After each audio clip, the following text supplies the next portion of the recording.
It was interesting to see that the DJI Mavic 2 had the choice of two different cameras. As I'm sure a lot of you out there go and look on YouTube to have a look at the various unboxings. This is mainly done if you're going to buy one. In my case, yes, and I selected the DJI Mavic 2 Zoom.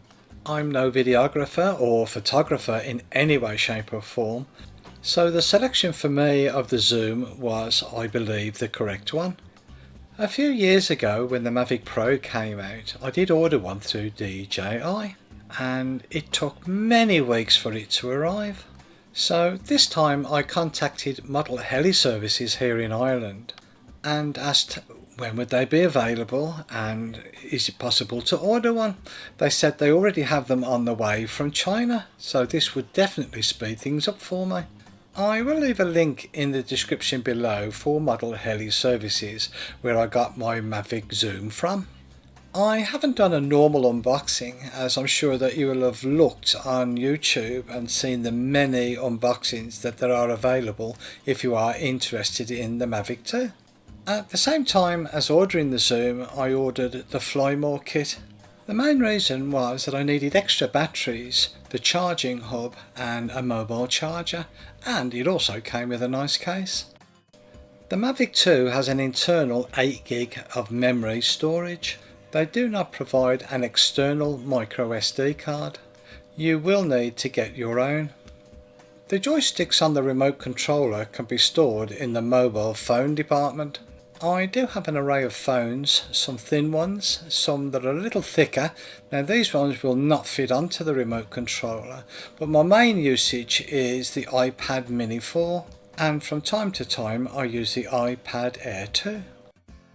I was happy to see that the iPad Mini 4 will fit into the remote controller.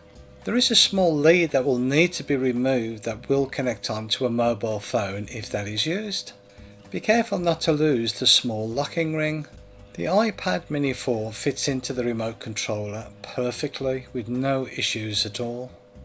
If you do use the iPad Mini 4, you will need to provide yourself with a lead. This is a short USB lead to iOS. The high quality leads that I did use did come from Freewell. Being able to use the USB port on the remote controller is very handy indeed. When connecting your iPad this way, the micro USB port on the side of the remote controller is no longer used.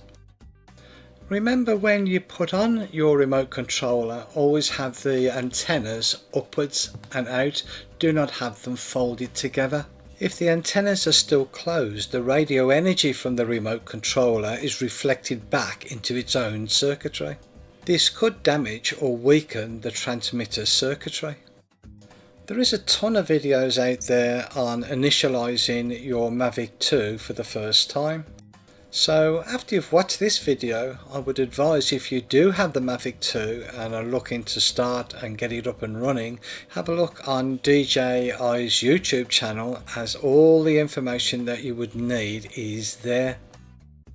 Once you have all your batteries charged up, initialize, and everything appears to be running as it should after each of the updates, I would strongly suggest doing an IMU calibration.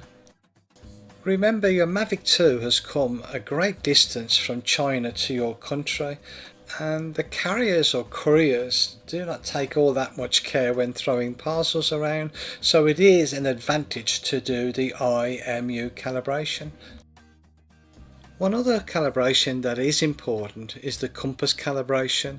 Do this before your first flight. I already have a load of accessories for the Mavic 2 and will show these in future videos in due course. I hope you found this information of use to you. Thank you for watching, and you fly safe.